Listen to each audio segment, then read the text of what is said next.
Allah benci pada orang bermaksiat, tapi lebih benci kepada orang tua yang bermaksiat. Ada semacam kayak formula ulamanya seperti itu. Dan ulama mengatakan Allah juga senang pada orang yang berbuat taat, tapi lebih senang pada pemuda yang berbuat taat. Kenapa? Karena ketika dia masih muda, dia punya banyak sekali pilihan untuk berbuat maksiat. Ketika dia jadi tua, dia semakin kecil loh kemungkinan untuk berbuat maksiat. Mau ngapain coba? Mau minum khamar misalnya langsung pingsan. Gitu kan ya. Atau nggak punya duit, jalan aja susah. Mau berzina udah nggak bisa naik.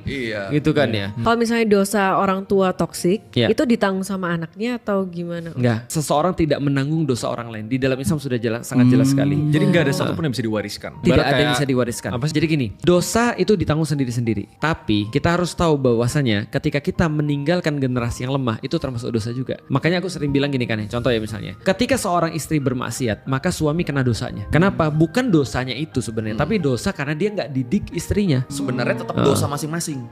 Tapi dia dapat dosa Iya. karena dia harusnya kewajibannya Tidak mendidik.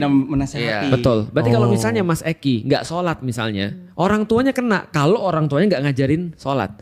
Tapi kalau orang tuanya sudah ngajarin sholat, Mas Eki tetap nggak mau sholat, itu dosa sendiri. Orang tua udah ngajarin kok, gitu kan ya. Nah tapi kalau misalnya Mas Eki nggak sholat, karena orang tuanya nggak pernah ngajarin, Mas Eki dosa, orang tuanya dosa. Tapi orang tuanya dosa bukan dosa nggak sholat, dosa karena nggak ngajarin.